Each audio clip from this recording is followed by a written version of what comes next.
13, 2023. Ms. Sheehan, may we have the roll call, please? Yes, of course. Commissioner Kennedy, Yes. Commissioner Present. Paul, Here. Commissioner Greavy, Present. Commissioner Evans. Oh, I'm sorry, I'm used to the old order. Commissioner Warblin, my apologies. I believe she's absent. Thank you. Commissioner Cruzen, Present. and then Commissioner Evans. It's on her way. Okay. And Chairperson Matthews. Present. Thank you. A brief introduction about providing public comments. Persons wishing to address the Planning Commission on subjects not on the agenda but within the jurisdiction of the Planning Commission may do so provided that no action may be taken on off-agenda items except as authorized by law. Off-agendized items from the public will be taken under consideration without discussion by the Commission and may be referred to staff. Comments will be accepted in person or via Zoom. To speak on an agenda item in person, please complete speaker cards and give them to the front desk before the meeting or at the latest prior to the time for public comments on that item. When joining via Zoom, please use the raise your hand feature or press *9 on your phone to request to speak. You will be called on by name and have 3 minutes to speak. Next, we have the approval of the agenda. Are there any changes to the agenda? There are not. May I have a motion to approve the agenda? So moved. And a second? I second. It has been moved and second to approve the agenda as submitted. All in favor? Aye. Aye. Aye. Any opposed? The motion passes. Next, we have approval of minutes for the August 23, 2023 Planning Commission meeting. Are there any changes to the minutes? No changes from staff. Hearing none from the commissioners, may I have a motion to approve the minutes, please? I do the motion. And a second? I'll second that. It has been moved and seconded to approve the minutes as submitted. All in favor? Aye. Aye. Any opposed? Hearing none, the motion passes. This is the time now for the public to speak on items not on the agenda, but within the jurisdiction of the Planning Commission. I will now open the public comment period. Do we have any cards? I do not have any cards. And is there anyone online? I do not see any speakers online. I now close the public comment period. Next, we have scheduled matters. For each agendized item, there will be a presentation by city staff for items that involve applicant requests. I will ask the applicant to address the commission if they so desire. Then I will open the comment period via Zoom and in-house. I will close the comment period after all comments have been provided and after all of our questions regarding the testimony during the comment period have been answered. After the comment period is closed, the commission will deliberate on the item and may have additional questions for staff. We cannot take additional testimony or questions from the public after the comment period is closed. The first item is item A, a public hearing on the request of Dan Aguilar of Cannon Station LLC to amend the train station specific plan to delete policy 4-16 requiring the construction of a new Canyon Road between Peabody Road and Vanden Road prior to the issuance of any residential permits in the planning area of the specific plan. Our staff person is Mr. Dave Feinstein. Please go ahead. Thank you, Mr. Chair. Good evening, members of the commission. So as was introduced there, the first item on your agenda tonight is a discussion of a request to amend the train station specific plan. Specifically, the request is to eliminate a trigger policy for the construction of a particular roadway, New Cannon Road, or at least a segment of New Cannon Road. And we'll get into the details of what that might look like, some of the reasons.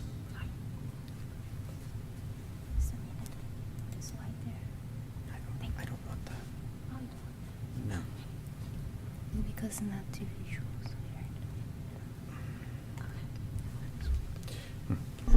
Sorry, a little technical issues there.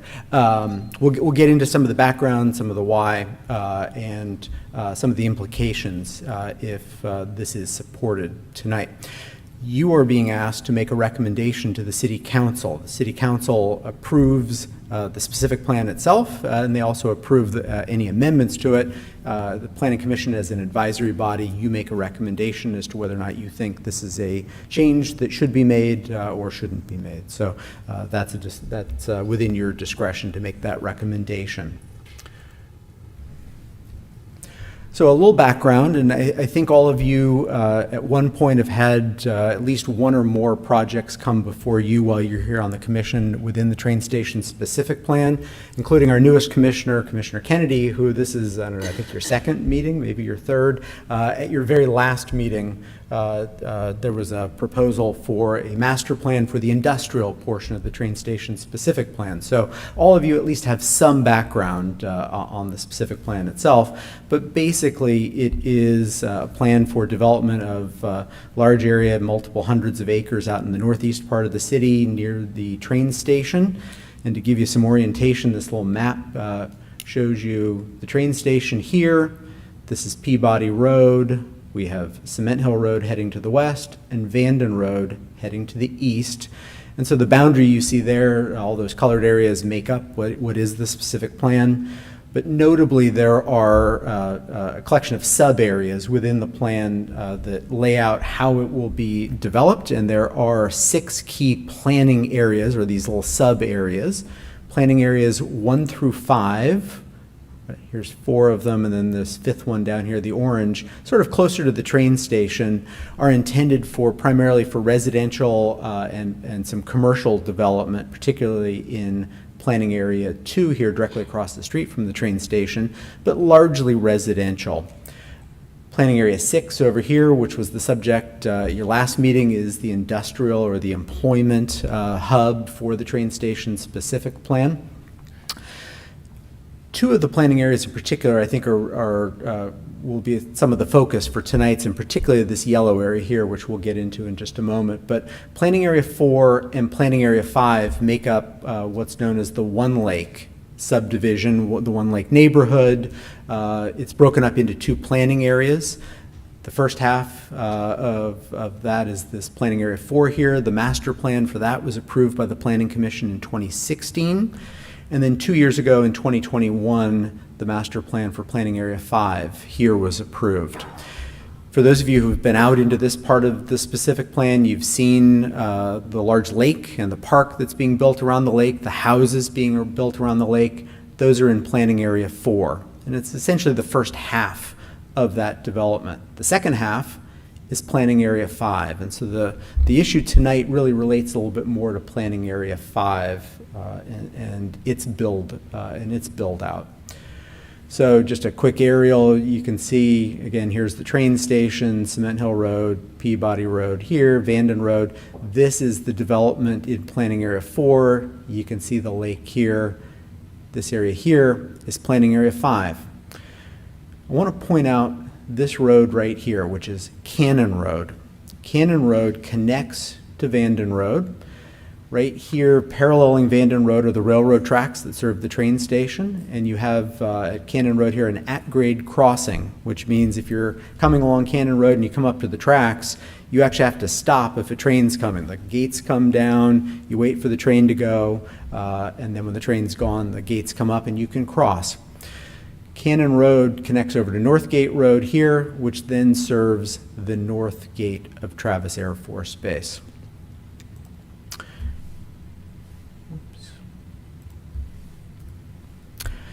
As a part of approving the train station specific plan, the plan anticipated about 6,800 potential housing units to be built, along with the 4+ million square feet of industrial development. You don't get all that development without building roads, or either building roads or widening roads. And so the train station specific plan included an exhibit, and this is that exhibit right here, that shows all the various roadway improvements that would be anticipated to be built or that are identified as needed to be built to serve the whole of the plan itself. Some of these roads here are the more internal roads within the planning areas, but of note are some of the what we call backbone roads, roadway improvements to the major arterials out in that area. And some of those roads would be improvements to existing roads. So for example, this orange road here, that's Peabody Road, the specific plan identifies that as to be widened from essentially 2 lanes to, in some areas, 6 lanes, and in some areas, 4 lanes. Improvements to Cement Hill Road and Vanden Road, those were existing roads. The plan calls for them to be widened from 2 lanes to either 4 or 6 lanes in certain areas. And then there's 2 other roads that the plan calls for, this road right here and this road right here, that on that aerial you didn't see because they don't exist, or at least they don't exist yet. This road here would be, or at least this segment of this road, I should say, would be a replacement for Cannon Road. So on that aerial, Cannon Road went like this, and required that at-grade crossing at the railroad tracks. So what the specific plan calls for to serve the build-out of this plan is to replace this road here with this longer stretch right here, and instead build a more direct connection from Vanden Road to the North Gate, which would fly over those railroad tracks to an elevated intersection with Vanden Road. So you not only get a more direct route to the Air Force Base, you provide direct service to one of the industrial segments, and you address the safety issues here at the railroad tracks. The plan also calls for the creation of a new road here, what's called New McCrory Road, that would serve this north portion of the industrial area. So that's the big picture of what's planned for the roadway improvements out in the specific plan. Oh, before I get into this policy, I forgot to highlight the key section that's relevant for tonight, which is this section right here. So this is New Cannon Road that replaces that stretch of Cannon. It doesn't just stop here. The specific plan calls for it to eventually connect all the way over to Peabody Road. And the purpose behind this connection, this new road segment here, this one's a replacement, but this is an entirely new road. The intent of that is to take the pressure of all the development and all the traffic off of this intersection right here at the train station. That's Vanden, Peabody, Cement Hill Road, where they all come together. That's really from traffic standpoint, that's the hub of all the roadways out in that area, and that's where everybody sort of filters through.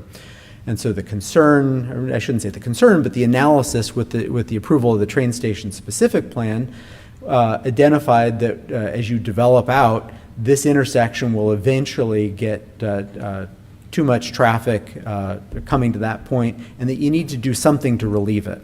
Now, it does call for certain improvements, some of which have been made already, but it identifies that if you construct this road here, that essentially creates a back door over to Travis Air Force Base if somebody's coming from Vacaville this way, and they can come this way, and they don't have to go through this intersection. So the key purpose of this stretch of road to connect over here to Peabody is to take the pressure off of this particular intersection.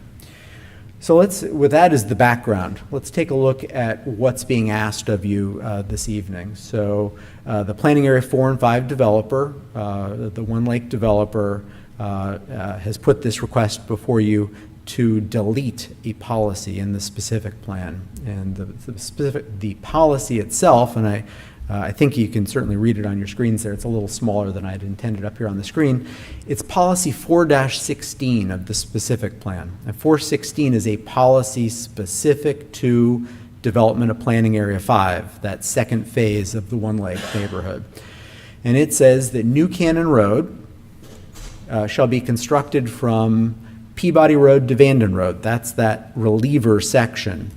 Shall be constructed by the landowner of Planning Area 5 prior to the issuance of any residential permits within Planning Area 5.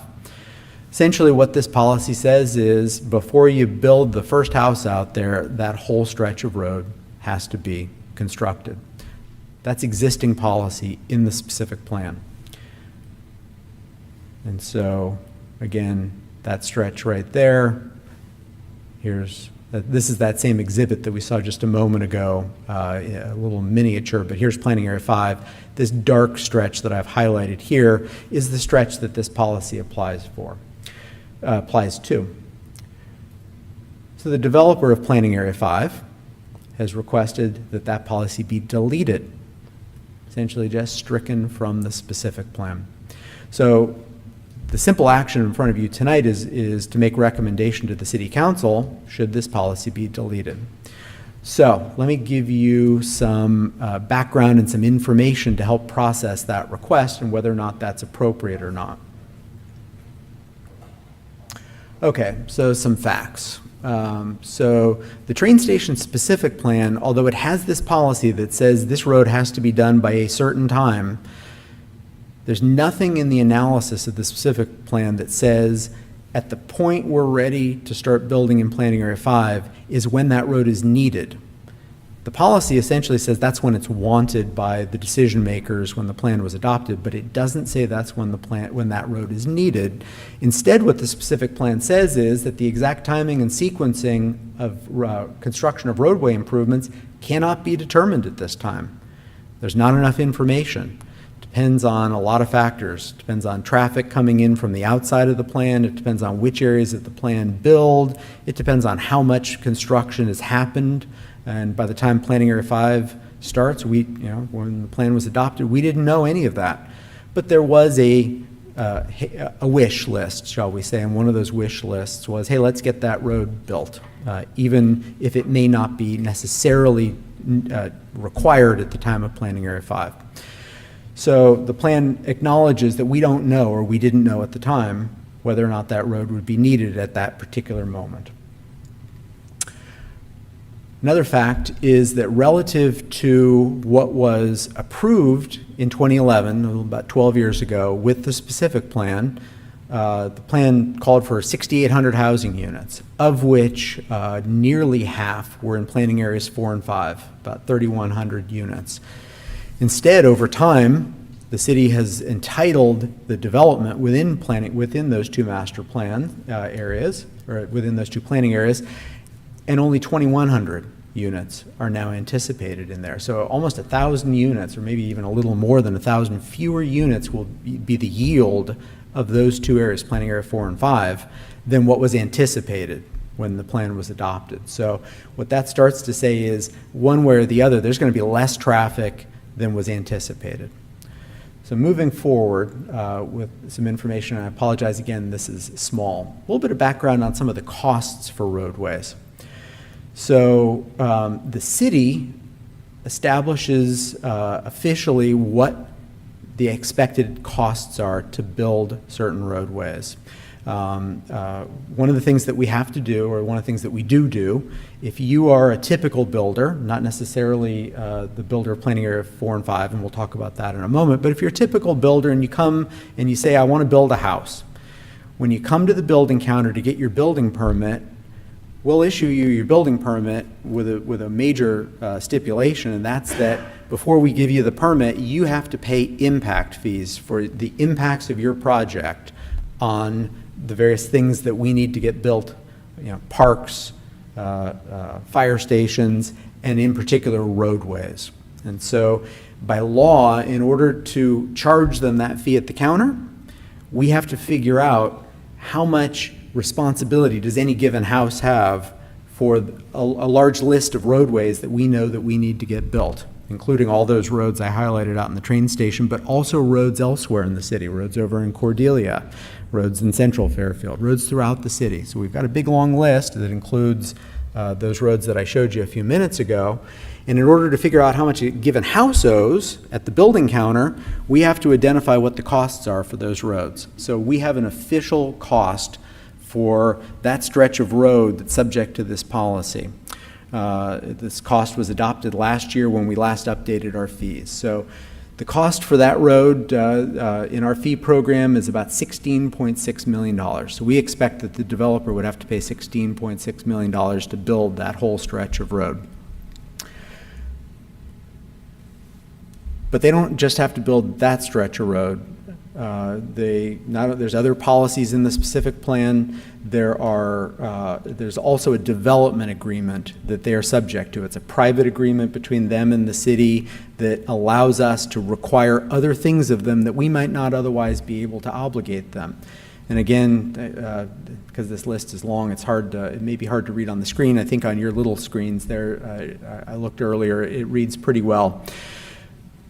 At a minimum, and this is not the whole of everything that they're expected to pay, but there are different stretches of roads that they are going to have to build to serve their project.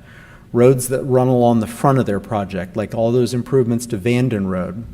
Those are these highlighted figures in green up here that they have to build. These roads in bluish purple, that's the 16 million I just highlighted. So that policy requires them to build that. They are also required by the development agreement to build these yellow stretches, which are that road, the other portion of New Cannon Road, connecting over to Travis Air Force Base, and that connector road between the industrial segments. The residential developer has the obligation under a development agreement to build the roads to serve the industrial park. It's unusual, but that's the agreement, because the industrial park was originally a part of that development agreement, but as a part of all the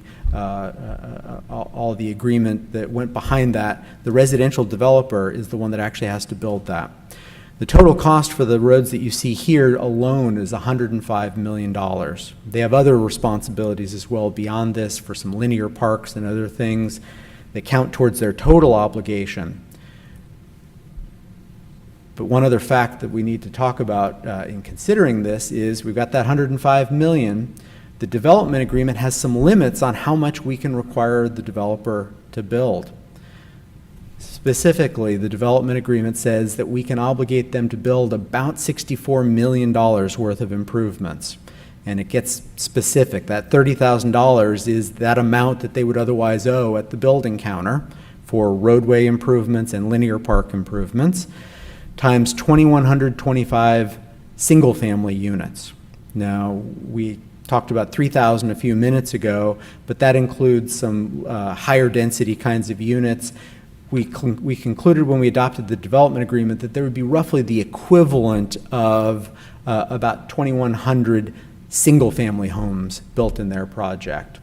And so we did the math, and the development agreement says that the maximum we can require them to build is this 30,000 figure, which is the impact fee times 2,125 units, comes to $64 million.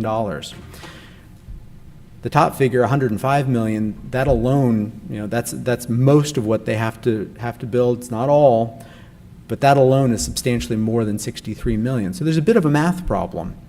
Part of that's because when we adopted the development agreement, we hadn't set our fees, we hadn't done the analysis of the roadway costs.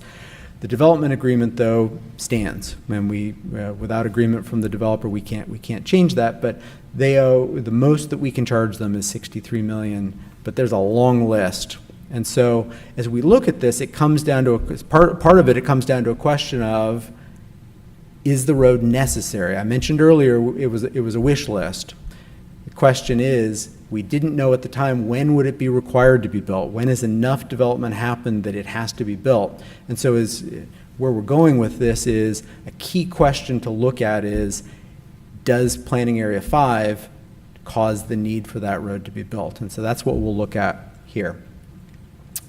Okay, the specific plan itself has some guidance here, that sort of gives us this support to look at the question of whether or not the road is actually needed.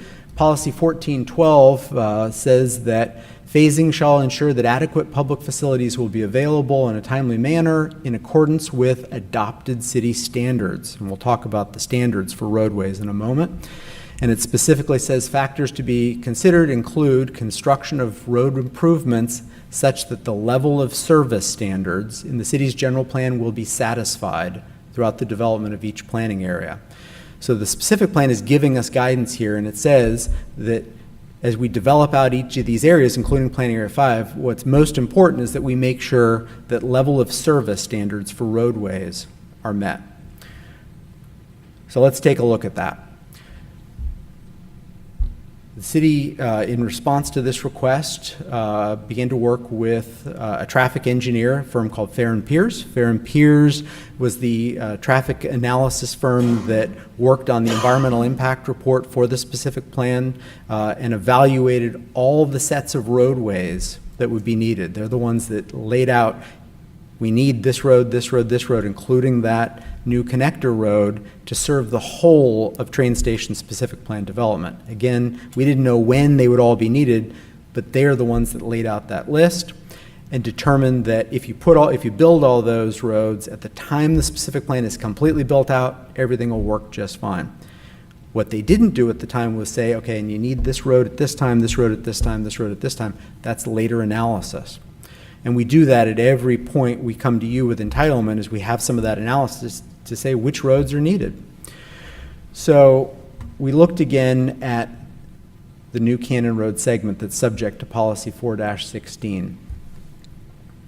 And again, this is a little small. It reads pretty well on your screen though here. This is the summary of the analysis. The memo that they put together was included in your staff report, but this is the summary.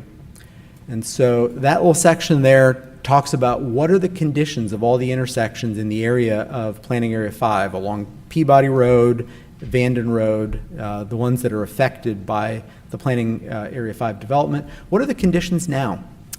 And it gives it a letter grade. And you'll see those intersections, you'll see some A's, some B's, some C's. The column just to the left of that, though, LOS standard. Just a moment ago, we talked about level of service standards that are adopted by the city. The level of service standard that's been adopted by the city for all of those intersections is what's called level of service D. The city's official policy is intersections have to function at level of service D or better. So what does level of service D mean? The other thing is they look at that during the PM peak hours, roughly 4 o'clock to 6 o'clock or 7 o'clock, when you have most of the traffic. That's sort of typically the highest traffic level time of the day. And so what does D mean? Well, the actual scale is from level of service A to level of service F, and D is somewhere in the middle there. Level of service A, essentially free flow. You can drive right through an intersection, you never have to stop. Level of service F is gridlock. Level of service D it's not free flow, it's not gridlock. You will definitely be impacted by other cars. You won't be able to drive as fast as you want. You'll have to stop at intersections sometimes, particularly if there's a traffic signal. Every once in a while, you may have to wait through a signal. That's what level of service D is. And so it recognizes that we could widen roads, you can build 10 lanes wide at an intersection. Sure, yeah, you might have level service A or B, but that's very expensive. That's not necessarily what we want to do. We want to have some reasonable standard. And so in our general plan, we officially have set level of service D as the standard. So that column that's highlighted there says all of those intersections function better than that today. So the key question to be answered is, if we take what we've got today and we add Planning Area 5, how do we function? And so that's the next column. And sure enough, Peabody and Vanden goes from level of service C to level of service D. It's still within the city standard. Other intersections operate better than level of service D, even when you build out all of Planning Area 5. We also look to see, well, okay, the other real factor out there is Planning Area 6. What happens if Planning Area 5 never builds, but Planning Area 6 builds? And that's this other column. And sure enough, if you haven't built that section of New Cannon Road, those intersections go beyond D. The Vanden Peabody is at E, and then the intersection at Vanden Road and New Cannon Road, or Cannon Road, would be F. What solves that is building that connector between Peabody Road and Vanden Road. So the analysis shows that it's really not Planning Area 5 that is the trigger for that. It's really the industrial area. So the analysis gives the support for a recommendation from staff that you can remove this policy from obligating the Planning Area 5 developer to actually build it. Now, that doesn't mean that the road doesn't get built, doesn't mean that nobody has the responsibility to build it. So just at your very last meeting, you approved the master plan for Planning Area 6. And that has a couple of conditions in it from our Public Works Department. There's a lot of words there, but I'll highlight those red ones right there. The Planning Area 6 Master PUD developers shall submit traffic analyses for any individual development. You guys didn't approve actual buildings, you just approved the master plan. But when they come in for buildings, they have to submit traffic analyses and shall identify the minimum roadway improvements necessary to serve them. There's another policy that then says that right now we know the Planning Area 5 developer has that responsibility, but if either they never build or there's a change to the plan, then the industrial developer would have the responsibility to build that road. So we have a backup already that's adopted that says that if it's not built by somebody else, industrial developer, we're pretty sure it's you, and you have that responsibility. And the traffic study that we've now done does show that we do believe that that's where it would be. Now, it's possible when they actually come in for some individual buildings, some of those first buildings, it may not trigger it. It probably is down the road a ways, but at some point, we do believe that it's actually the industrial development, all the trucks, things like that, that trigger that responsibility. Now, the other thing I want to throw in as a caveat is not only do we have a backstop with the industrial developer, just because the policy, if it's approved, if that policy goes away, it does not mean that the Planning Area 5 developers don't have any responsibility for for constructing this road. This is Planning Area 5 right here. So here's Planning Area 4 where the lake is. Here's Planning Area 5. And this is the first stretch of that road. Here's Vanden Road. This is the frontage of that project of Planning Area 5. And then way over here off to the left is the rest of that segment connecting over to Peabody Road. The master plan for Planning Area 5 requires that they build the frontage portion here that fronts along their project. And so even if that policy goes away, they still have to build that because this road is necessary to serve, this intersection, the portion that we call the duck head up here on the other side of that road. They can't build it without putting that road in. And so they are still subject to that. That's a requirement of their master plan, even if the general policy goes away. So you did get a letter at your dais tonight. We received it today from the industrial developer that says they're not opposed to changing this policy. What they don't want, it says, is to get stuck with with building the portion within the residential area right here. So I can assure you that the residential developer still has that responsibility. So the last thing I'll touch on, so that's essentially a lot of the background, the ask of the developer, and some supporting facts that lead to a recommendation from staff. I do want to touch on the environmental review. I mentioned that all these roadways are a part of the larger environmental impact report. So that environmental impact report still stands. It still says all of these various roads are needed. It doesn't know when they're needed. Policy 416 that you're being asked to remove, that's not listed as a mitigation measure in the EIR. So it's not like we're changing any mitigations in there. It all stands just like it is. And we're not adding any new development or creating any new significant impacts from changing this. And we have a plan alternately already to ensure that that road gets built when it's needed. So with that, I will conclude my presentation and highlight the staff recommendation, which is to adopt Resolution 2023-10, which recommends to the City Council that they delete that policy. So with that, I'll conclude my presentation. Happy to take any questions. We have our staff from our traffic engineering division, as well as our public works engineering division, if there's questions about traffic study or anything like that. We also have the applicants here as well, and I think they put in a speaker card. So with that, I'll conclude my presentation. Thank you, Mr. Feinstein. Excellent and very comprehensive presentation. This is a time now for questions for staff. Please hold comments and deliberation on the item itself until after the public hearing. Can we go ahead and hear from the applicant first and then consolidate all our two things together? If you wish to open the public hearing. Have to open the Yeah, you'd public have to open hearing. the public hearing. Any other questions before we do that? Okay, I now open the public hearing and invite the applicant to come forward. Thank you, members of the commission. My name is Steve Ryder. I'm one of two partners. Dan Aguilar is my partner, and we're the principal partners of the One Lake development. Last time I spoke to you or addressed this body, I was with the MPUD for Planning Area 5. At that time, I was not living in this area. Now I'm a citizen. I live in One Lake, very proud of living in One Lake. And so with that, with that introduction, just wanted to say that we support staff's recommendation to approve this.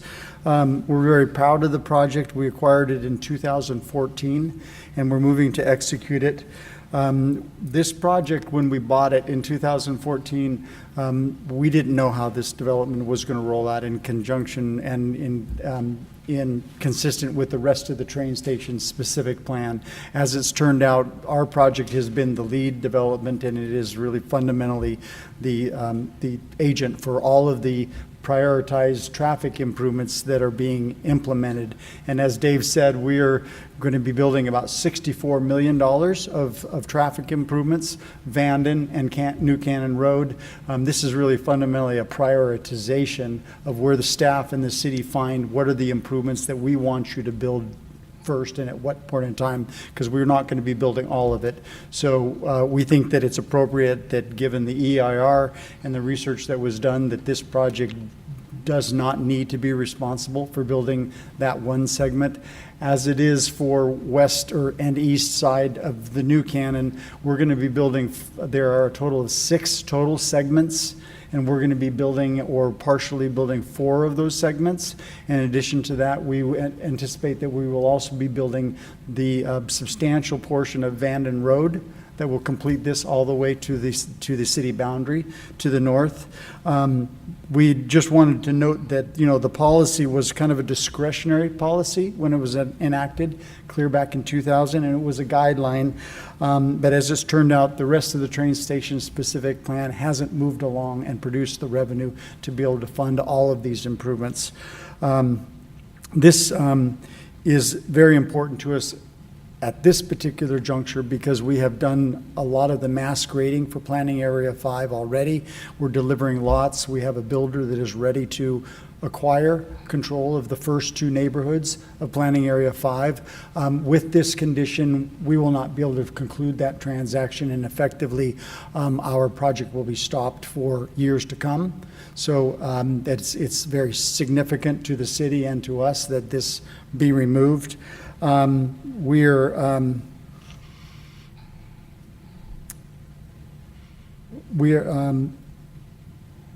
So, but as it stands, that we will continue to build about $64 million of other improvements.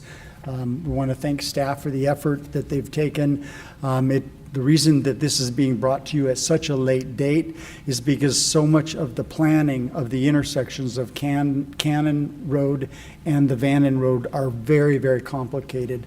We're spending about $5 million just designing those roadways, and they are very complex because you have, in addition to the building, the Vannon Road and raising it to a level so that it can go over the road, over the railroad track, but underneath the PG&E towers, and then to cross a Union Creek Bridge, and then some other outfalls in DWR.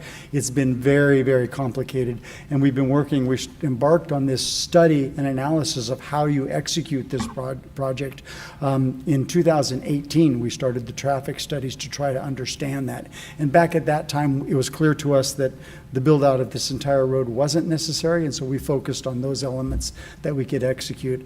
I commend staff and their effort in working with us. It is a very, very complicated intersection, but by being able to not focus on that last portion of West Cannon enables us to focus on what we think are the greater priorities for the city and for One Lake. And with that, we just recommend or would ask that you support the motion and the amendment as requested.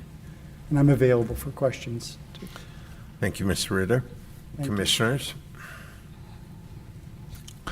Sure, I'll go ahead and start because I have a lot of questions. Some is going to be a little repetitive from Director Feinstein's earlier comments.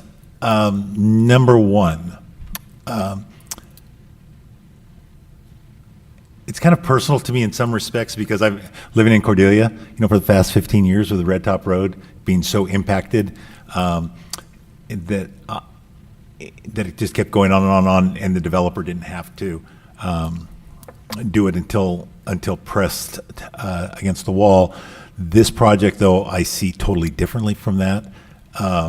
Number one, I see that they're still paying their fair share, just at a slower pace instead of all at once up front. And the impact, it impacts projects as that first portion of the New Cannon Road to the development, I'm going to call the thumb of PA5. That's going to be taken care of, so that was my biggest concern. The biggest concern was if the developer was forced to do this early on, the city would have to reimburse the developer for the portion, because the developer isn't responsible for 100% of the traffic on this road of New Cannon. So any of those excess funds, which could be upwards of, anywhere from $20 to $40 million, it looks like, the city would have to take that out of their current transportation funds, which would then severely impact other projects throughout the city, whether it's down in Cordelia, where really the majority of the growth is going. Those funds would be subsidizing up there when it's really more needed down in that Cordelia Green Valley area. So I personally want to see those funds go to other city roads at this point in time. PA6, it looks like, could trigger, and they're still going to be paying into that fund also to help pay for this. And the intersection of Vanden and Cannon Road, Mr. Ryder kind of explained a little bit more about that, the overpass and the raising of the roadway there, which is extremely important, because one of the things I have heard from citizens this week is that there's been many accidents at that three-way stop, and this portion of them having to pay for that and get that done early on is really a life safety measure that is extremely important to get taken care of, because lives are first and foremost. And I also believe this helps ensure that everybody's paying their fair share at their appropriate times. So I'll be in support of staff recommendations. Any other questions for staff or the applicant? I believe it's a staff question. So if the portion of the road that's sought to be traffic relief is built later, is it then subjected to the CEQA traffic standards? And then the CEQA traffic standards, does that does that persevere over like the city's A through E standards when it comes to traffic? Yeah, so there's a certified environmental impact report for this project that essentially establishes what the standards are. The standards today are a little different. The law has changed, but because in the train station specific plan we have a certified EIR, that's what rules out here. So the standards are that level of service D. That is the standard. State law now doesn't allow you to use level of service as a CEQA standard. It's more vehicle miles traveled. So you look in any particular development, you're trying to reduce the amount of travel. So if you're looking at today's standards, that's what it is. But for this project and anything out in the train station specific plan, it's level of service, which is also adopted in our general plan. So one way or the other, we're dealing with a general plan standard for that level of service D that we're showing will still be met with development of Planning Area 5. And then just so I'm clear, level of service has to do more with amount of time spent traveling versus the amount of miles to and fro. Correct. Yeah, it's really a function of how much delay that you're experiencing at an intersection, really. And the more delay that you're experiencing, the more you go down that sliding scale from A to B to C, and eventually if you're at gridlock, which is near permanent delay, really, that's F. So yeah, D is more delay, I think, than a typical person would love to have. Love to have something less, but we recognize that it's a reasonable amount of delay. You still almost always get through an intersection with one signal cycle. So the City Council adopted that a number of years ago as the standard. Okay.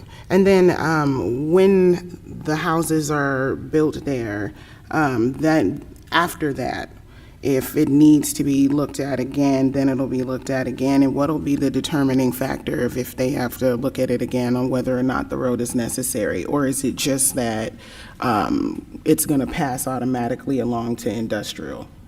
Yeah, so there's really only two developments that you're going to see out there. It's the Planning Area 5 or it's the industrial. And we know that it's not Planning Area 5, or at least all the analysis shows it's not Planning Area 5 that's triggering the need for it. It's really it's most likely the industrial. Conditions could change. We don't expect them to change dramatically, but this is leading us to a strong expectation that Planning Area 5 would be the responsible party, and we've already put into their conditions of approval that you're going to have to study it and do it if it is you. So if it's neither of them, then it could be some other entity that has to build it. Typically, though, most of the other builders out in the train station specific plan are smaller, and so they're actually just paying at the building counter, and we are collecting a big pot of money for roadway improvements. That $30,000 goes into a pot of money for every housing unit. If we're not requiring you, like we are with this group, to build the infrastructure, we're collecting it, we're putting it in a pot, and it means the city ultimately has the responsibility to build it, but everyone is paying their fair share either by building infrastructure or paying at the building counter.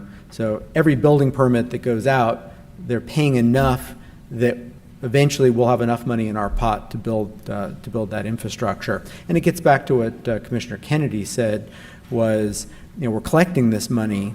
If this group has to build more than their fair share, the city may have to reimburse them from money that we could otherwise use for higher level needs today, for roads that we need today.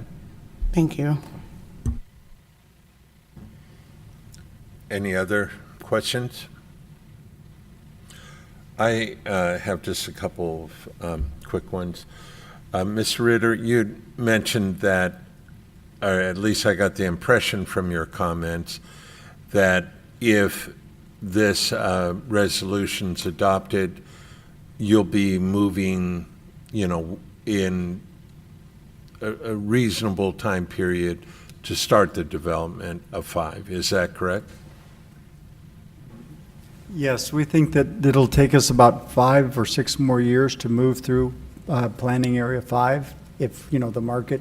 And we will also be building, as Dave indicated, we will be building a good portion of this segment nonetheless, because we can't get out of our project area to be able to get onto Cannon. So it's a necessary requirement of us to build a good portion of this roadway. So my question is not really how long it will take you to build out 5, but when would you anticipate starting to build out 5? The first thing that needs to be built is Vanden, and we believe that we'll be building Vanden as a starting point, and then Cannon coming out of our project and connecting to that embankment, and that construction effort would follow. And how much of 4 have you sold out? We've got 623 single-family homes. They're all sold. We have probably about 400 residents that are living in our community, and we sold we have a 190-unit apartment project, which is workforce housing. So all that's left in planning area 4 are that are not spoken to for a developer are 200, 210 or more attached homes in neighborhood 9 along the Vanden frontage. Will you anticipate building out 4 before you start 5, or start the road work for 5, in due time? Yes, I think 4 will be, other than that one multifamily site, 4 will be pretty much built out, and it's all spoken for by builders. We think that at least in the traffic studies that we've seen, once we reach to around 600 more units in planning area 5, that's when we will be burdened such that we need to complete that section of New Cannon to be able to get out onto Vanden. It's Okay. about 600, but we haven't studied it, but our internal work has indicated that we'll need to do that. And this is probably not a question for tonight, but one concern that I think we'll have in the future is truck traffic along that road and how that might impact the residential areas. But I don't think that's a topic for tonight, but I hope you'll be thinking about that as, 6 starts to move forward. Okay. If there are no more questions by the commissioners, are there any other speaker cards? We do not have any other speaker cards. And is there anyone online? Doing a quick check. We do not have any hands raised online. Okay, I now will close the public hearing, and we'll move forward with any final deliberation and/or a motion regarding this resolution.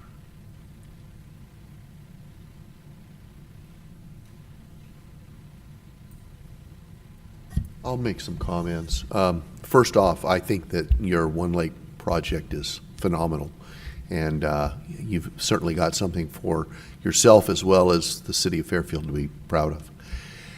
David, you did a phenomenal job of walking us down the path, and hats off to you. That was really extremely well done. Thank you very much. With that, I will just wait for other commissioners to make their comments, and then we can go forward.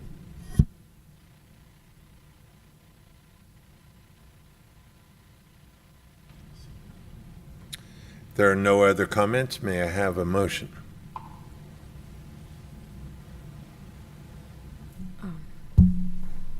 I motion that we adopt Resolution 2023-10. And do we have a second? I do the second. All in favor? Yes. Any opposed? The motion passes, and we neglected to welcome you as a citizen of our fair city, and wish we had some jelly bellies to give you. Thank you. Thank you, and we look forward to that project coming forward. Okay, our next item is item B, a presentation on the city transit services by a transportation manager, Diane Feinstein. Just super quick, I just wanted to refresh everyone's memory. I apologize, I don't know how long ago. It was requested, I believe, by the commission here to have a overview of the city's transit operations. And so Ms. Feinstein has been kind enough to join us this evening with her staff, Sean Visual, and I will turn it over to you. Thank you, Maylee. And thank you, Planning Commissioners, for inviting us to present to you tonight. I oversee operations of FAST, which is the city's transit and paratransit service provider. And interim transportation operations manager Sean Vigil and I will be providing an overview of the services and outline the plans for the city to electrify its transit fleet. FAST has been providing service since 1975 to Fairfield residents. And currently, FAST provides service Monday through Friday from 9 a.m. or from 6:30 a.m. to 8 p.m. and from 9 a.m. to 5 p.m. on Saturdays. And there is no service currently on Sundays. FAST fixed route fleet, and fixed route means the scheduled buses, operates 5 routes currently and has 26 full-size buses. DART is FAST ADA paratransit service. And as of September 5th, DART is commingled, and I mean September 5th last week, with a new on-demand, which Uber Lyft type service called Fast Connect.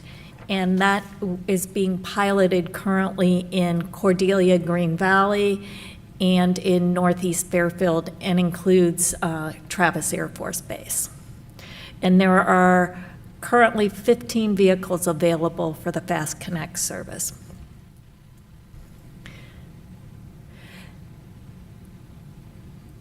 This chart shows how FAST is funded by a variety of federal, state, and local sources. Our primary source of funding is the Transportation Development Act, which is, or TDA as it's better known in the transportation world. That is generated by a 1/4-cent sales tax. So we get about anywhere from $6.5 to $7 million a year to help operate our system. The other primary portion of our funding comes from the Federal Transit Administration, and both those together are our primary sources of funding for all our capital and operational needs. We do get grants from the state from time to time, and but like I said, those are our 2 primary sources. Before we go into additional detail about FAST current initiatives, I wanted to provide some perspective on the impacts of the COVID-19 pandemic had on Fairfield local ridership. You'll see that pre-pandemic, FAST served almost 400,000 Fairfield residents each fiscal year. And when the pandemic hit, we saw almost instantly an 80% to 90% decline in ridership. FAST staff recognized that we would need to reinvent transit post-pandemic, and that things were never going to operate as they had done, and we would have to think outside the box to be able to provide a sustainable service in Fairfield post-pandemic. So in December 2020, to begin to prepare for that post-pandemic service, the Fairfield City Council approved FAST hiring a consultant and directed FAST staff to complete a comprehensive operational analysis, or as we call it for short, COA. Through the COA process, FAST developed a community-based 10-year strategic plan to realign FAST service to again meet the needs of the residents It looked at a lot of travel patterns. We had more than 600 surveys, telephone surveys. There was a lot of outreach that was done to make this effort as beneficial and point us in the right direction for the future. So the City Council approved the COA and its recommendations in September 2022, and FAST staff has spent the last year working to implement the initial recommendations. One approved COA recommendation involved increasing fares that had not been increased since 2014. So effective July 1 of this year, FAST implemented a fare increase, and that was done to, costs continue to increase in our operational, and especially our fuel costs have increased significantly. So currently, an adult single ride fare is $2, youth is $1.75, senior disabled Medicare qualified riders ride for $1, and our DART paratransit rides increased from $3.50 to $4. And on September 5th, City Council also adopted microtransit fares to match fixed route fares. And when the plan was originally introduced, fares of $2 across the board were introduced. But as I'll explain, there's a reasoning behind why we actually reduced some of the fares to match the fixed routes, but I'll go into that in a moment. So another recent initiative involved eliminating paper passes. By early 2025, the Metropolitan Transportation Commission, or MTC, will be mandating that all Bay Area transportation agencies like FAST use the Clipper card, if you're familiar with that. That's a form of payment, versus using paper passes to pay fares. So as part of implementing the July 2023 fare increase, FAST proactively eliminated paper passes, and the result was we were able to save $25,000 a year in cost of printing, and also a lot of staff time, because we have to account for those, maintain inventory, because those passes are really cash. So there's a lot of more work than you might think involved with that. And eliminating paper passes also encouraged people and kind of forced them to move to Clipper. And so we're kind of trying to preempt the period of time when they're going to have to go to Clipper. So we were a little anxious. I know some of the staff was, but really what we learned is people adapt, and people have made that change. We stopped selling paper passes on June 30th, but those are good for people to use through December 31st. So there were agencies that purchased passes in advance, so they will be seen on the buses till then. So what you see on this slide is talking about our new Fast Connect on-demand service. So we are excited to report that we have entered our second week operating Fast Connect microtransit. So Fast Connect's unique in Solano County because it commingles our DART service, which is very expensive service to operate, and it commingles it with rides from the general public. So our scheduling system is able to prioritize ADA rides, and but it commingles and allows better use of our resources, and it also means we're not using as many large buses as well. So what that ended up happening was, hold on.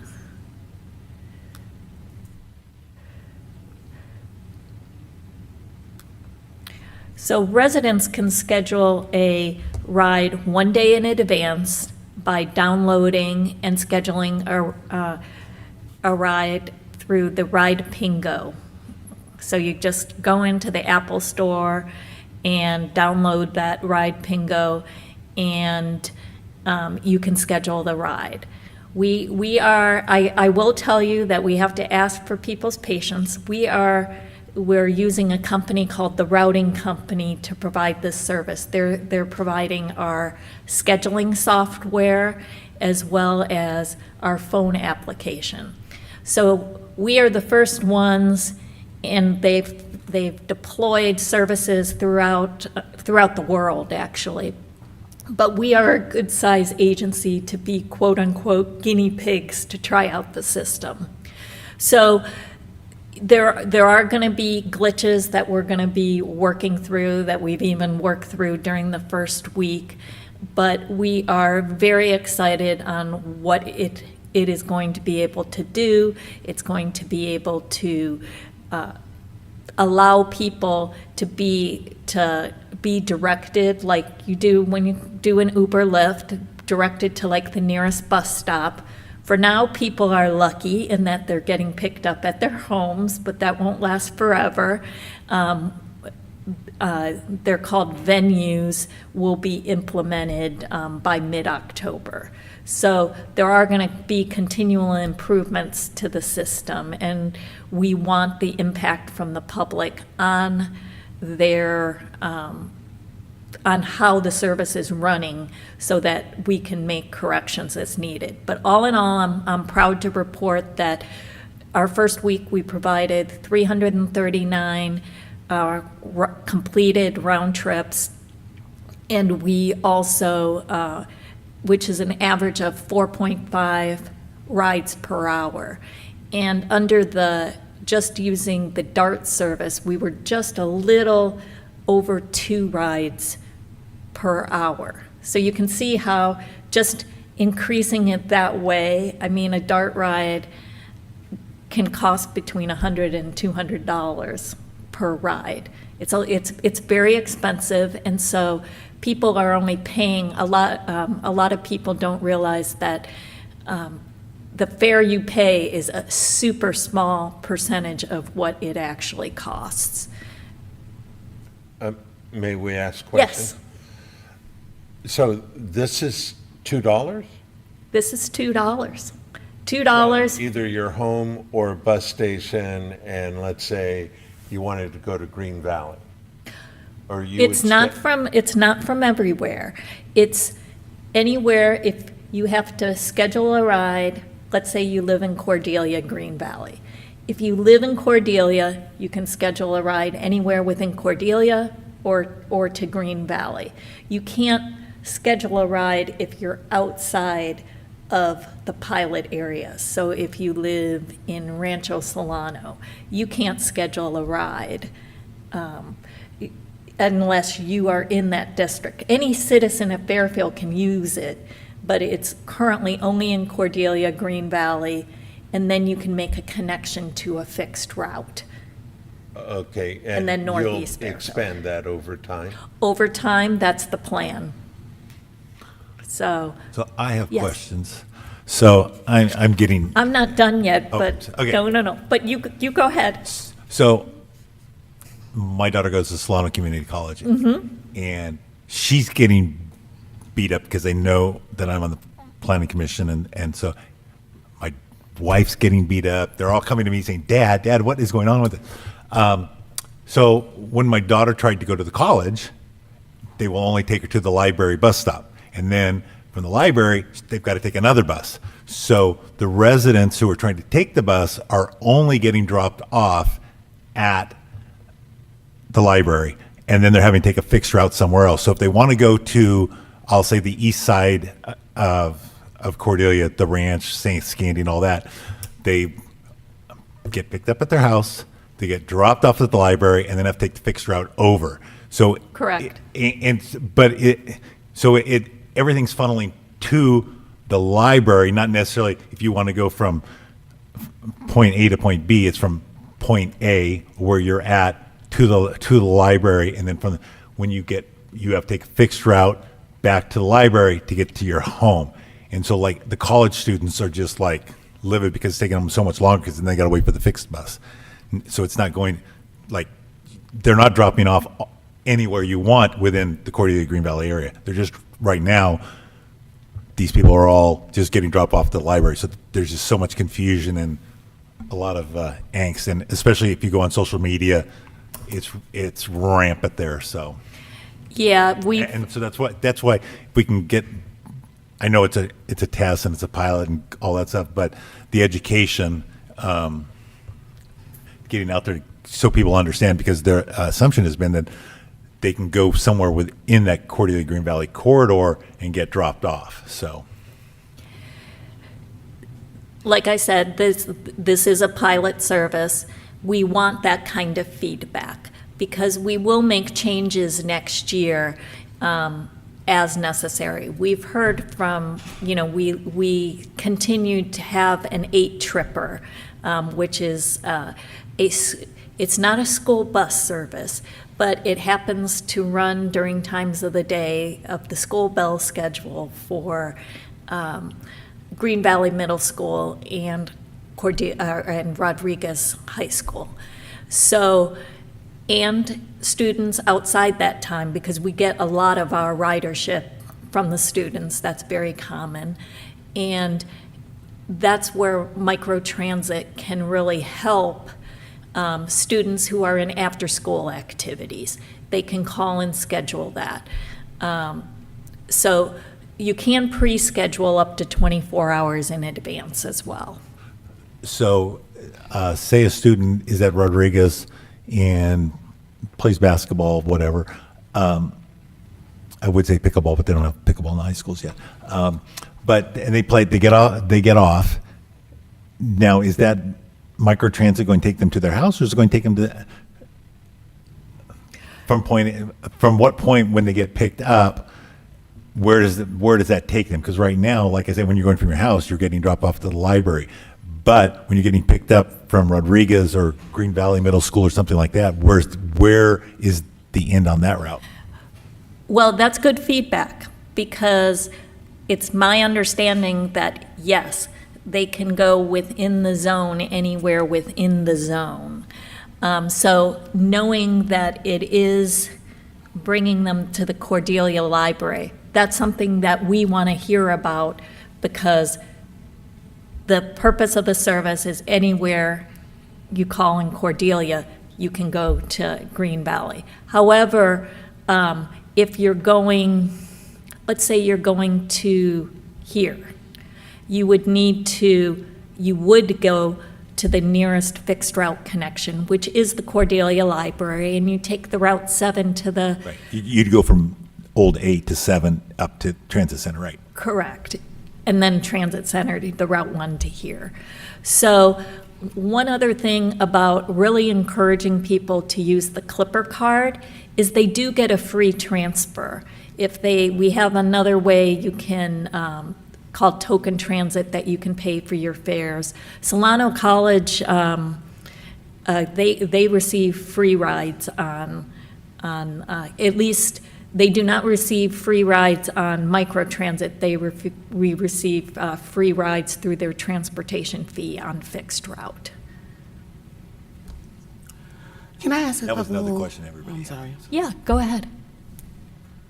I just want to ask a couple questions in regards to what you already addressed, and then I'll wait for later.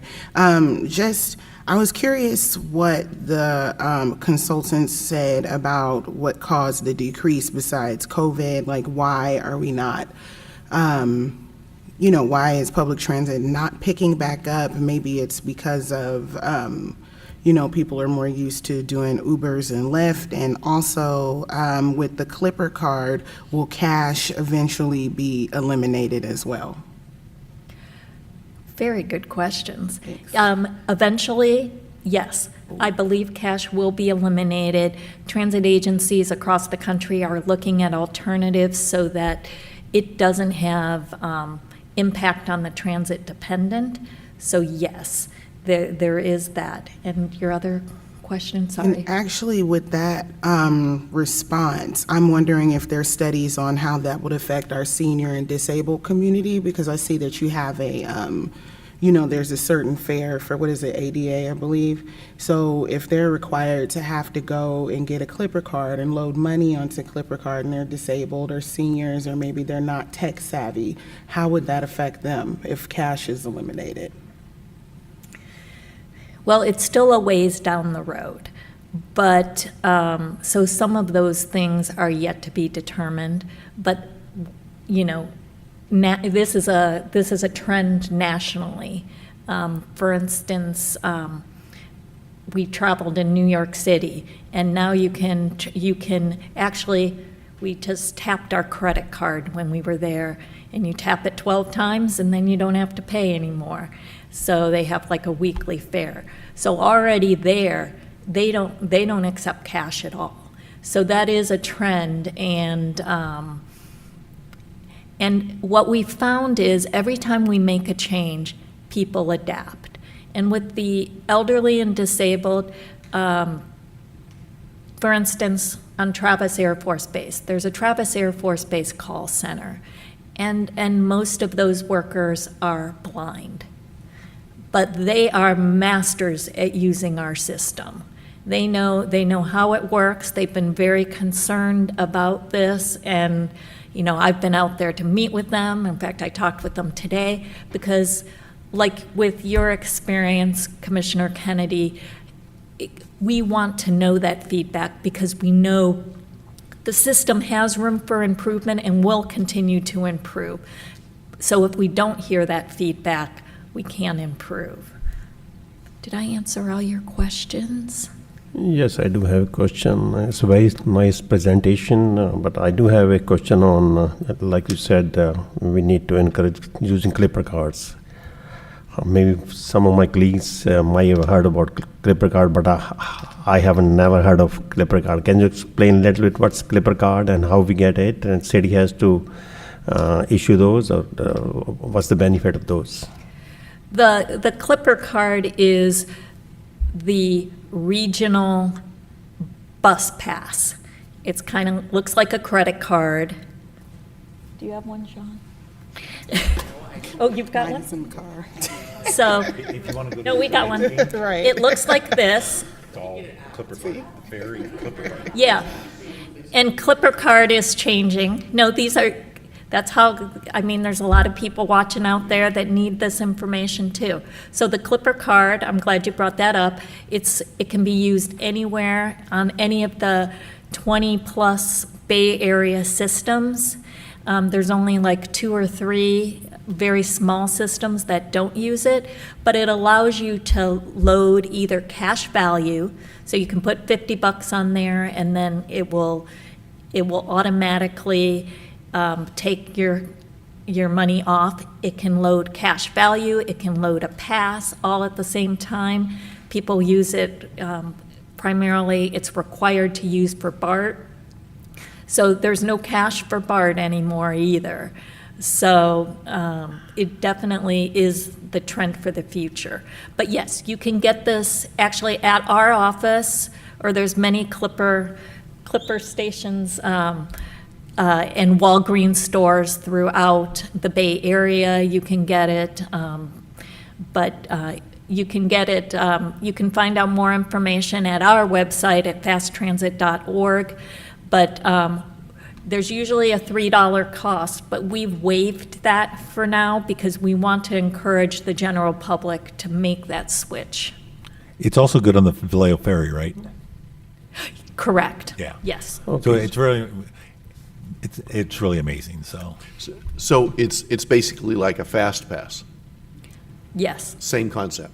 Okay, same concept. Okay. And what's interesting is I was mentioning that we're going to be moving to what's called Clipper 2.0 in 2024, 2025. And that is going to be a phone app. And as Sean was mentioning, you can go online now and and load your card. So there's many ways you can do that. Usually when we use our credit cards, we do on some points. So do we get any discount on the Clipper card or how? That's my You can pay with your charge card to load your Clipper card, yes. And you can do that at our office, and we're located right across from Target at the Fairfield Transportation Center, and where a lot of people make the connections for the Solano Express commuter routes. I know you want to get moving through this, but. Oh, no. So- I'm here so I as just- long as you want me. You've got two guys here that have no idea, right? No, So- this is good. But it sounds like something that perhaps I need, especially for using the ferry and that kind of thing. So it's just, can I have it hooked up to my credit card so that it Yes. just automatically reloads like my FastPass? Exactly. Perfect. Thank you. In fact, the FastPass and the Clipper card, they're from the same agency through MTC, and there's a group called Cubic that is the one that does all the back-end work to make it work. So that's coming supposedly summer 2024, where you'll have the ability to use a phone app. I think it may be a little later. I'm always adding 6 months. Use that. The phone app? Yeah, I tap to get embarked. I just tap it. Yeah. Phone over. See, my coworker, he uses the BART system more than I do, so. I just put my driver's license on my phone, and you can go to the airport, and instead of pulling out your driver's license, you just put your phone on the thing, it scans you, and off you go. You don't show your Yeah. boarding pass, you don't show your card, just do your electronic driver's license. So this is the same way. So it's No, awesome. I'm glad you brought that up, because this is exactly the message we want to get out to the general public. If you guys aren't aware, then we're going to be doing a big marketing push for this microtransit service in October. We're kind of taking September to kind of work through the kinks, but you're going to be seeing a lot of push marketing-wise for us. I have one more question. Yes. It was the question that I had asked earlier that I forgot to get back to. I'm curious as to what they found was the decrease in ridership besides just the scare of close proximity with COVID. The reason why I'm asking is because we are going to be approving both like now and in the future a number of development projects that are centered around transportation, like i.e. the train station specific plan, and there's some things going on with the heart of Fairfield. So I just want to know, like, what did they say is the future of transportation? Is public transportation dying as we know it, especially with the fixed routes? So I'm just curious as to what the consultants found when they when they looked into the decrease in ridership. For just even nationally, the decrease in ridership is a lot because people are working remotely now. So there's actually more of a need for local service now than there ever was before, because people are traveling a lot more during the day.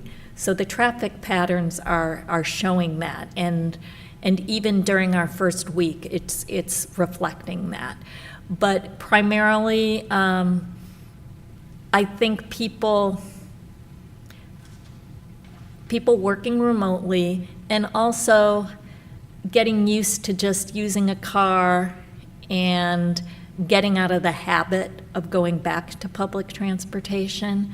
So it's like we have to sell ourselves again to say, hey, we're here.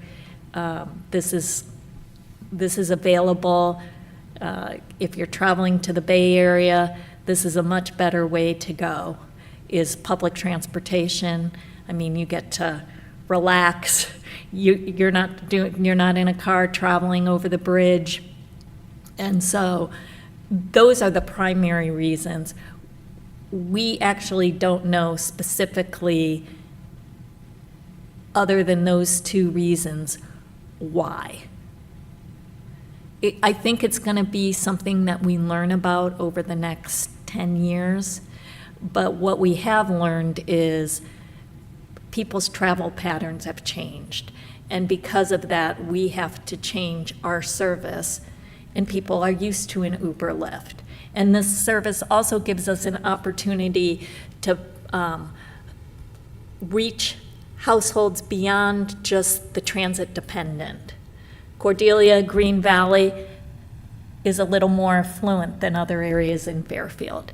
So having that as a test, and people are in those areas probably use Uber and Lyft, very familiar with that. So we want to start engaging other populations that have never have relied on their car to get to and from places. But if you're able to travel from Cordelia to Safeway and back, you're going to more likely use that service. You're welcome. The one other thing I wanted to say is I mentioned about Travis Air Force Base. We are dropping people off at 3 locations at Travis Air Force Base. The David Grant Medical Center, because a lot of people go there for dialysis. You do have to have base access to get onto base, though. And the BX, the commissary, and also this Travis call center. So there's more exciting things. We're having new signage. Where there's now microtransit service, we have new signage for microtransit, and we also altered our bus stops signs so that they kind of coincided together. So those are now at all our established bus stops, and that will be something using the QR code that people can use to download the Ride Pingo app. So in addition to starting a brand new service, we've rebranded. All paratransit vehicles that were previously used just for DART service now have been rebranded, painted a bright blue, and now have the new Fast Connect logo. And we also purchased 5 new smaller vans that we just received 2 weeks ago, and we're in the process of getting those painted and ready for service too. And in anticipation of future growth and replacement needs of, the buses only last so long, we have to replace them every 10, 12, 14 years. So we had a purchase in April 2021 that council authorized for 9 vehicles. However, we've had supply chain issues, and so we're still waiting for those. And so we don't know exactly when those are gonna come about. Any other questions for this part of it before I turn it over to have Sean talk about electrification? So we have a little bit more. So I think you guys will enjoy this too. I do have a couple of quick questions if we're talking about electrification instead next. I was wondering how closely you worked with schools for the school scheduling, because I do work with students and I know that it has been a bit of a disconnect in scheduling. Like for instance, in Cordelia, they have a minimum day and the bus doesn't come until, and it's the school tripper, it doesn't come till an hour after. And Correct. There's just some general like disconnects with the students who ride the bus. So I'm wondering how well, or how you're collaborating with the schools, because post-pandemic, bus service was cut from a lot of the student services from the school district. So I'm wondering how well you're collaborating with them and the parents, and what about the communication so parents and students know?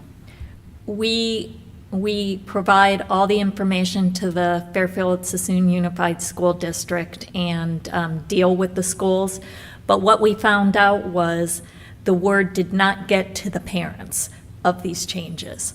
I was at Rodriguez High School and Green Valley Middle School kind of trying to find out what had happened. But for whatever reason, the message didn't get out there. I don't know if you guys are familiar with the Peach Jar. There's a publication that they put out that but I don't know that all the parents always look at that, the kids look at that. So what the principals did after the fact was put it in their school bulletin. So we did provide all the information. We thought all the information was out there, but it just didn't get communicated out. So yes, that was something we were dealing with last week. And we will take a look at the 8-tripper, and next time we make a service change, we may make an alteration to that in the afternoon. If we can't accommodate the whole, we had to get rid of the Route 8 because the amount of riders didn't justify it. So we provided the same 2 trips in the morning and in the afternoon for regular schedules. But you're right, it does not, we aren't a school bus service. And we do this as a courtesy, but it's really Fairfield Sassoon Unified School District's responsibility if that extra service is to be provided. But in the meantime, if a student misses or if they have like a minimum day and they have to wait an hour for the regular bus, they can schedule with in advance with the microtransit. Yes, but these can, the reason why we have the big buses out there is that there can be up to 30 to 50 kids. So the microtransit isn't going to be your best alternative. That's going to be more for kids that are after-school activities.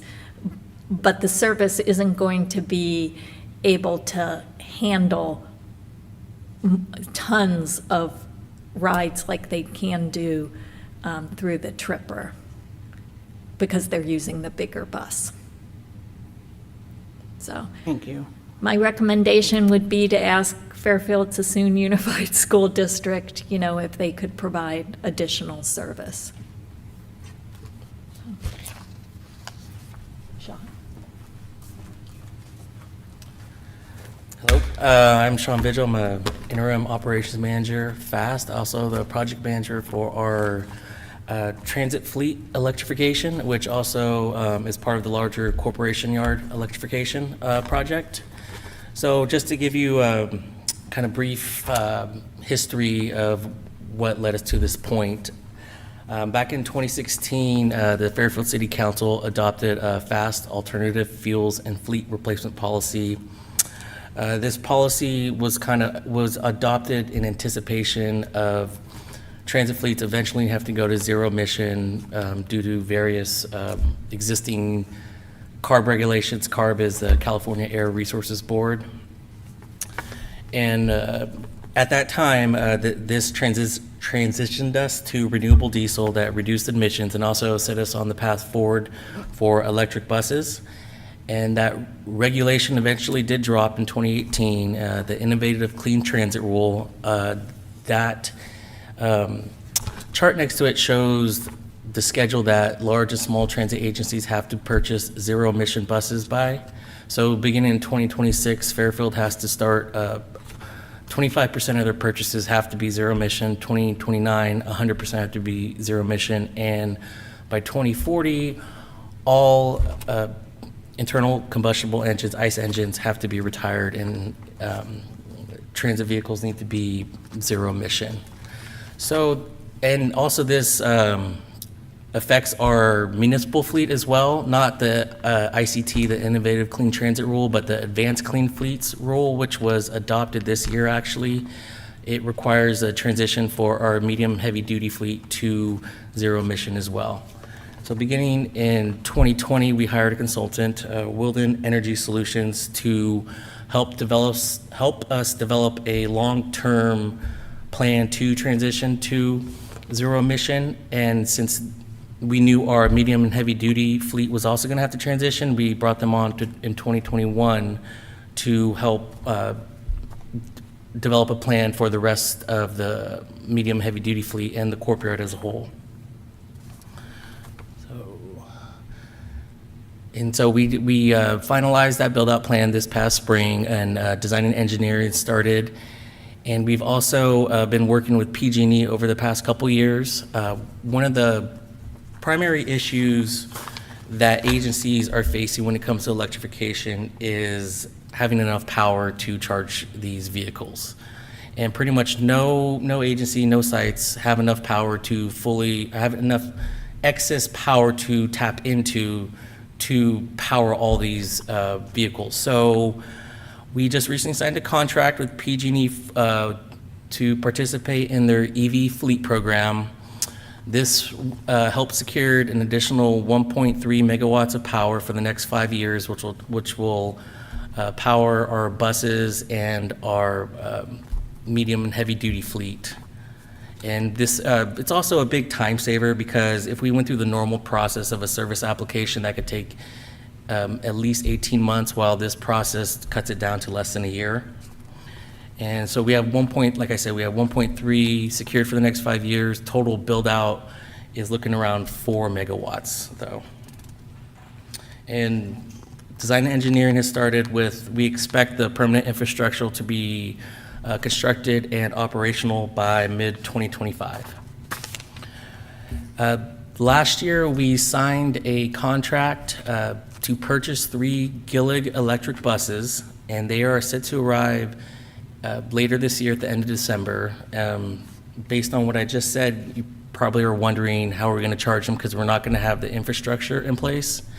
So what we also did is we purchased a temporary propane generator that is going to charge, I know, we're not the first ones to do this, trust me. A temporary propane generator to charge these buses until our permanent infrastructure can get installed. And after we have our permanent infrastructure, the temporary generator will serve as backup power in case we have power outages in the future, which we see with PG&E happens fairly often.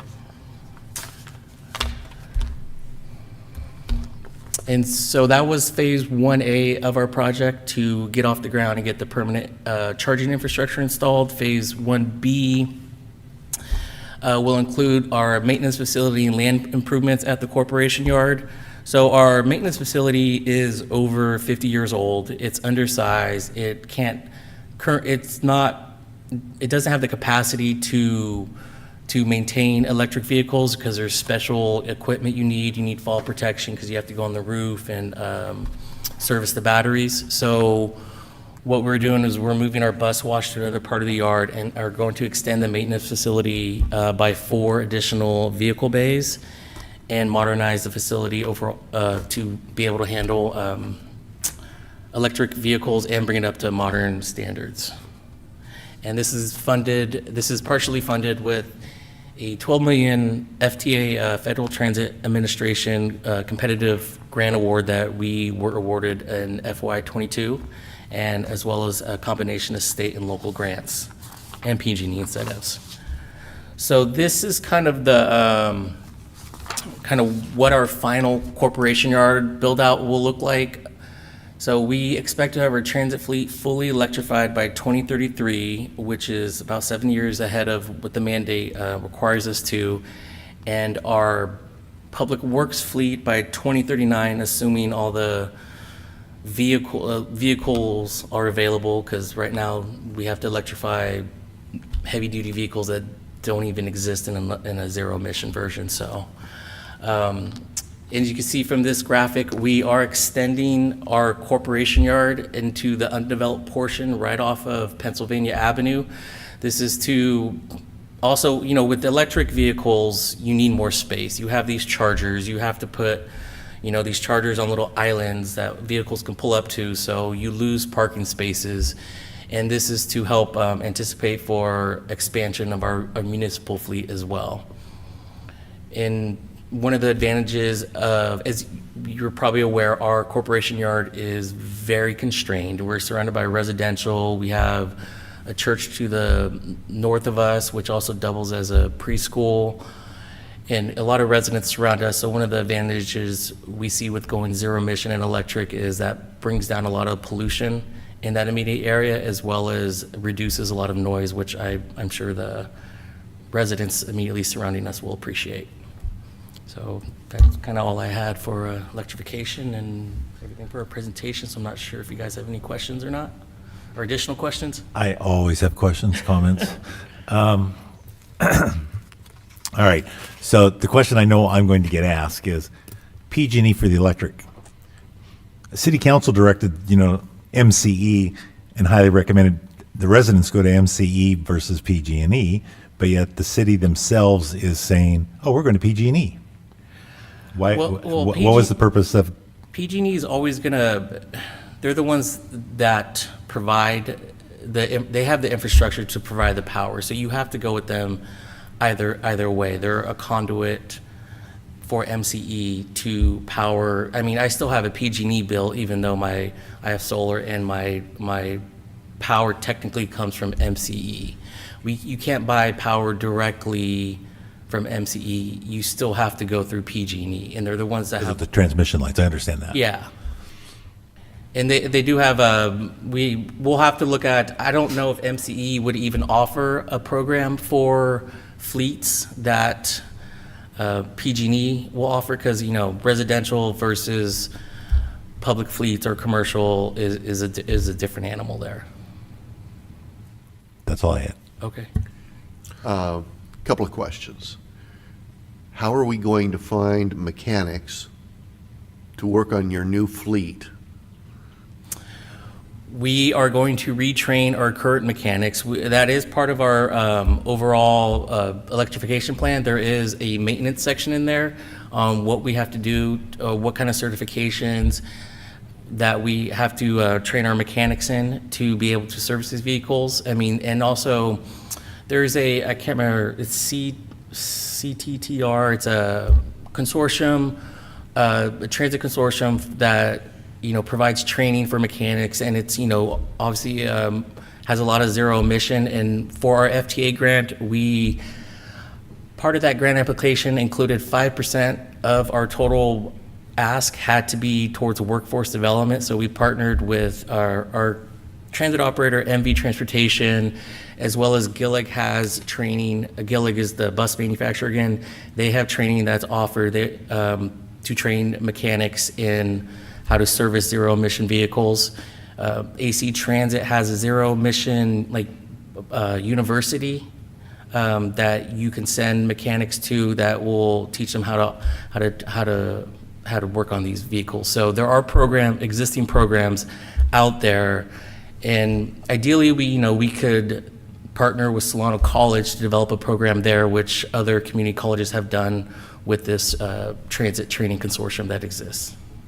And my understanding is that it requires special tools, ceramic tools, and that type of thing? Yeah, you'll basically kind of have probably some of the same training and certifications electricians have, these mechanics will, but yeah, that's why we have to expand and modernize our maintenance facility, because we can't use the existing facility as it is. We need, fall protection and certain other safeguards to ensure mechanics. Yeah, fire. That's a big, that's an important aspect of there, is fire suppression, obviously. Right. Yeah. Does anybody else have anything more on this? Because I want to ask you about electric bicycles, but. Okay. I don't know if I can answer anything, but electric bicycles. So maybe we can do that after the meeting, but I do want to comment that I understand the fleet manager for Fairfield, I don't know if that covers the bus or not, is the national fleet manager for the country. Yeah, he got an award this year, fleet manager of the year. David Rentschler, honestly, I couldn't ask a better person to do this project with. He knows his stuff. He's on all the cardboards. I've gone to conferences and he's the one up there speaking. This guy really knows his stuff. So the city of Fairfield is in really good hands electrifying both the transit fleet and the medium heavy duty fleet with David Rentschler at the helm. Right. Thank you for the presentation. Thank you. And our fleet is a top 100 fleet and has been for many, many years. And thank you guys for all your great questions and helping us get the word out there about our service.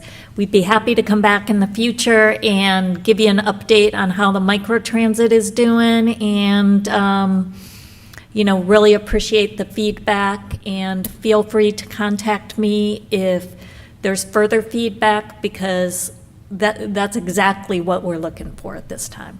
Thank you. Thank you. Okay, Ms. Sheehan, may we have your director's report? Yes. So I think I've been kind of leading you guys for all the next meetings, so I just want to give you a quick update. We do have items scheduled for your September 27th meeting. We have the Aurora at Green Valley project. I'm not sure if you're all familiar with it, but there is a vacant site next to the Cordelia Library. It's in between the Cordelia Library and I believe it's a Montessori preschool, I hope that's still what that preschool is out there. Thank you. It is a commercial residential mixed-use project that will come before you, and so that is scheduled, like I said, for September 27th. In addition to that item, last night the City Council held a study session on the general plan update. We've had several study sessions on the general plan update, and last night was essentially our last one to help guide us to what's known as the preferred plan. So it really, last night was major for us in getting the last bits of direction from City Council of how we should move forward with a land use plan. And so we are hoping on that same September 27th Planning Commission meeting to provide you an update on what the next steps are for the general plan, and kind of give you a nice summary of what occurred during the council meeting last night. And then in October, we do expect to have that Starbucks I've been talking about, it feels like, for months now. The applicant has got the project to a point where we believe we're ready to come forward to you. There's a few, last T's to cross, I's to dot, but I would imagine that's coming in the October month. And other than that, I don't have anything else queued for the rest of the year, but I'm sure things will come up. So please keep your Planning Commission Wednesdays open as best as you can as we enter the holiday season, and we will keep our best to keep you informed if any meetings are going to be canceled or if we don't have items scheduled. And that's all I have. Thank you. Commissioners, any comments? If not, we're adjourned to our next meeting, September 27th, 2023. And if I can capture like clump of you, if you don't mind. I did also want to mention, kind of off the record, the